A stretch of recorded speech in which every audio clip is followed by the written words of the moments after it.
Alright, back to working on the Turbo Camaro. Basically, what I've been up to is trying to get the car out and test it. If you can see, I've got the ET Street Radials on the car. And really the reason for that is the old tires were just worn out. And they were slick, the 28-10-5 to stiff wall. And basically, those of you that race will notice there seems to be a shortage on the Mickey Thompson tires. So you can't get the 28-10-5 stiff walls anywhere right now. So I needed new tires, and you can't get those. Well, you actually cannot get this tire either, nor can you get the newer version of this tire. So the 28-10-5 R15. Basically, it's like a radial slick from Mickey Thompson. So neither of the three tires that I'd run can you get. So I had these tires that are still good. They're like 3 years old, but tread life wise they're really good. So I went ahead and cleaned them up and tried some tire prep on them that basically reconditions and softens the rubber up, and then shrink wrapped them. So I've got them on. I'm ready to test them, but you can't just put the radials on and it's good to go, you know what I mean? As far as switching from a slick to a radial, you got to change your anti-squat around and change the chassis around. So I went ahead and did that last week, and we were going to go out and test, but the event that we were going to go to got canceled because of weather. It didn't rain, it just was really cold. So with that being said, it was supposed to be this Saturday. Long story short, they're now going to do it on Friday. Well, I can't do that with my work schedule, so I'm just going to go to our local, well, a track that's 2 hours away instead of a track that's 4 hours away, somewhat local. So I'm just going to go to the other track. It's Martin, Michigan, US 131. So I'm going to go there and test.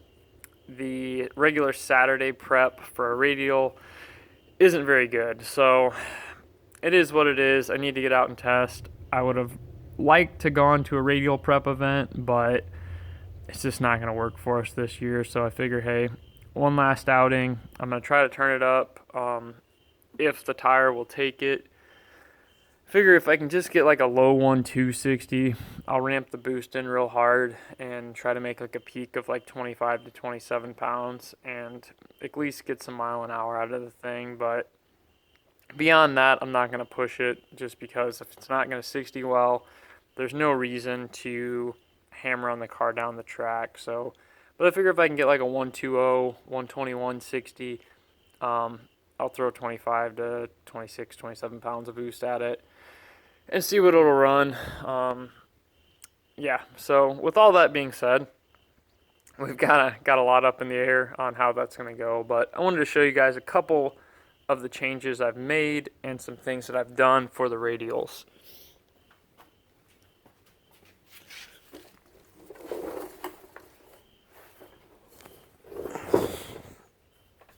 So one thing's going to be, as you can see all these holes in the lower control arm bracket.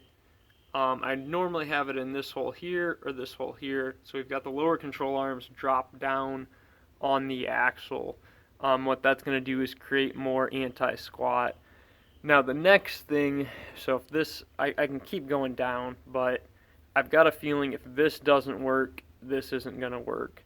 So I might try moving it down one more hole first, but let's see if I can show you the torque arm here.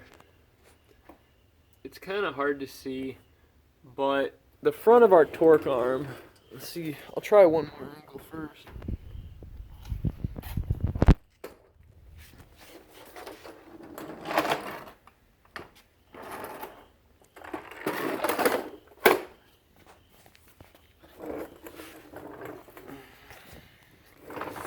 Bear with me here. So I'm not sure if you can see that or not, but the front of the torque arm is fixed to that cross member, and I made that torque arm and cross member.